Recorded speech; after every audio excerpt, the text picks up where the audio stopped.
یہی زبان ہے نا، اسی زبان کے ذریعے بندہ جنت کما سکتا ہے، رحمان کو راضی کر سکتا ہے، رحمان کے حبیب کی ذات پر درود و سلام پڑھ سکتا ہے، اور اسی زبان کے ذریعے بندہ گالی دیتا ہے، کسی کو برا بھلا کہتا ہے، کسی کی غیبت کرتا ہے، چغلی کھاتا ہے، اگلے کا دل دکھاتا ہے، تو اسی زبان کے ذریعے بندہ رحمان کو ناراض کر دیتا ہے، آقا دو عالم صلی اللہ علیہ وآلہ وسلم کی ناراضگی کا سبب بن جاتا ہے، اور اسی زبان کے ذریعے بندہ کیا کرتا ہے؟ بندہ جنت کما سکتا ہے۔ صحیح بخاری کے حدیث پاک آقا دو عالم صلی اللہ تعالی علیہ وآلہ وسلم نے ارشاد فرمایا، حضور فرماتے کلمتان حبیبتان الی الرحمن، حضور فرماتے دو کلمے ایسے ہیں کہ جو رحمان کو بڑے محبوب ہیں، رب کو بڑے پسند ہے، دو کلمے خفیفتان علی اللسان، ان کا ادا کرنا زبان پر بڑا آسان ہے، خفیف ہے،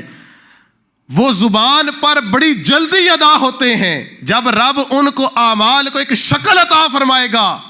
تو وہ اعمال بڑے بھاری ہوں گے۔ حضور نے ارشاد فرمایا سبحان اللہ و بحمدہ سبحان اللہ العظیم، یہ دو کلمات ہیں کہ جن کا ادا کرنا بڑا آسان، جن کو پڑھنا بڑا آسان، لیکن پڑھنا آسان ہے، کل بروز قیامت جب یہ اعمال شکل کی صورت میں آئیں گے تو حضور فرماتے ہیں جب ترازو پر انہیں تولا جائے گا تو یہ بہت ذرا ثقیل اور بھاری ہو جائیں گے۔ اب دیکھیں کتنا آسان ہے، سبحان اللہ و بحمدہ سبحان اللہ العظیم، سبحان اللہ و بحمدہ سبحان اللہ العظیم، اللہ پاک کی پاکی بیان کی جا رہی ہے۔ یہی زبان ہے نا، اسی زبان کے ذریعے بندہ جہنم کو کما سکتا ہے، اسی زبان کے ذریعے بندہ جنت بھی کما سکتا ہے۔ اب یہ زبان کتنی بڑی نعمت ہے، بندہ اس سے پوچھے کہ جو اس زبان سے محروم ہے، بندہ اس سے پوچھے کہ جس کے پاس زبان نہیں، لیکن جس کو زبان عطا کی گئی ہے وہ اپنی زبان سے بڑھ سارا دن کرتا رہتا ہے، سارا دن رب کو ناراض کرتا رہتا ہے۔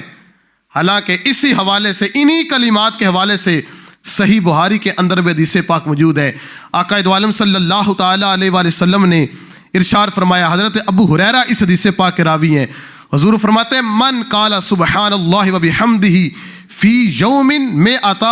مرۃ حطت خطایاہ وان کانت مثل زبد البحر، گناہ معاف کروانا بڑا آسان ہے لیکن اس کی طرف ہم نہیں آتے۔ حضور فرماتے جس نے ایک دن میں 100 مرتبہ کہا سبحان اللہ و بحمدہ، 1 سیکنڈ لگتا ہے، سبحان اللہ و بحمدہ 2 سیکنڈ کر لیں، 100 مرتبہ حضور فرماتے جس نے اپنی زبان سے کہا نا سبحان اللہ و بحمدہ، فرمایا رب تبارک و تعالی اس کے سارے گناہوں کو معاف کر دے گا۔ گناہ بھی کتنے؟ فرمایا وَإِن كَانَتْ مِثْلَ زَبَدِ الْبَحْرِ،